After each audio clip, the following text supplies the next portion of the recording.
తమాషా వచ్చారా తీసుకున్నారా అంతే అట్లా ఉన్నారా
सह कुटुंबस्याः सपुत्रगत बान्धवस्य क्षेमस्थैर्य विजयभय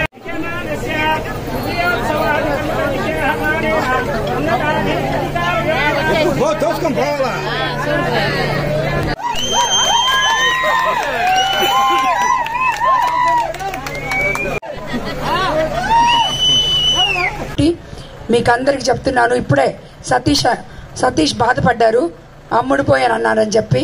ఆయన స్వచ్ఛందంగా నిజంగానే నా మీద అభిమానంతో నాతో కలిసి నడుస్తున్నాడే తప్పితే ప్రసన్న కుమార్ రెడ్డి ఆరోపించినట్టు అవన్నీ అబద్ధాలు. ఎవరు కూడా అలా చేయలేదు.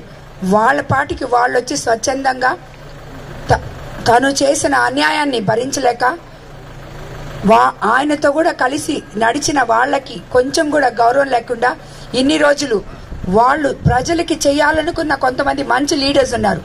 నేను అందరని చెప్పట్లేదు, కొంతమంది మంచి లీడర్స్ ఉన్నారు. వాళ్ళు జనానికి చేయడం కోసం రాజకీయాల్లోకి వస్తారు. వాళ్ళు ప్రసన్న కుమార్ రెడ్డితో కలిసి ఉండి జనానికి చేయలేకపోయామనే బాధతో ఈరోజు నాతో కలిసి నడుస్తున్నారు.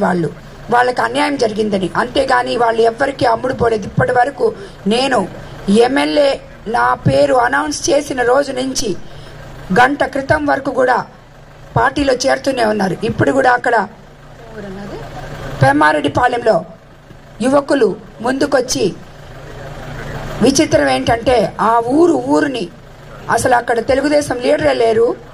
అట్లాంటిది ఊరు మొత్తం తెలుగుదేశం కిందకి మార్చేశారు యువకులందరూ కలిసి. కాబట్టి ఇదంతా ఎవరు చేశారు? అసలు ఎవరో కూడా తెలియదు. ఆ అబ్బాయి నాకు 20 రోజుల క్రితం వచ్చి కనిపించాడు, అమ్మా నేను మీతో కలిసి నడుస్తానని. సరే అన్నాను. తర్వాత అబ్బాయి కనపడలేదు.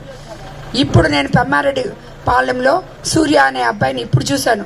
ఇప్పుడు వచ్చి చెప్పాడమ్మా 20 రోజుల నుంచి నేను ఎందుకు కనిపించలేదంటే మా ఊరోళ్ళందరికీ కూర్చొని నేను తెలుగుదేశం వైపు తిప్పాను ఊరినంతా, దానివల్లే మీకు కనిపించలేదు. ఈరోజు మీరు అందరికీ కండువాలేయండి, మేమంతా తెలుగుదేశంలో చేరుతున్నామని వాలంటరీగా వచ్చి ఊరు పెమ్మారెడ్డిపాలెం ఊరంతా వన్ సైడ్ అయిపోయింది. ఇవన్నీ వాళ్ళు అమ్ముడుపోయిన వాళ్ళు కాదు, కోవూరు ప్రజలు చైతన్యవంతులని పదే ప్రసన్న కుమార్ రెడ్డి గారు చెప్తున్నారు, నేను చెప్తున్నా. అలాంటి వాళ్ళు ఎందుకు అమ్ముడుపోతారు? వాళ్ళకి ఆత్మసాక్షి అనేది ఉంది. వాళ్ళ మనస్థైర్యం మీద దెబ్బ కొడుతున్నారు డబ్బులకు అమ్ముడుపోయారని.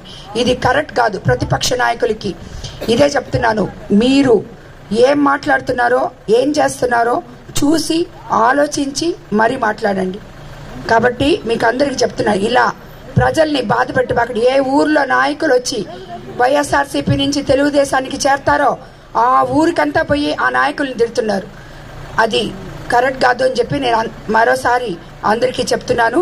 వాళ్ళందరూ అలా అమ్ముడుపోయిన వాళ్ళు కాదు. ఇప్పుడే సతీష్ బాధపడ్డాడు కాబట్టి ఇప్పుడు చెప్పాల్సి వచ్చింది. అందరికీ నమస్కారం. మీరందరికీ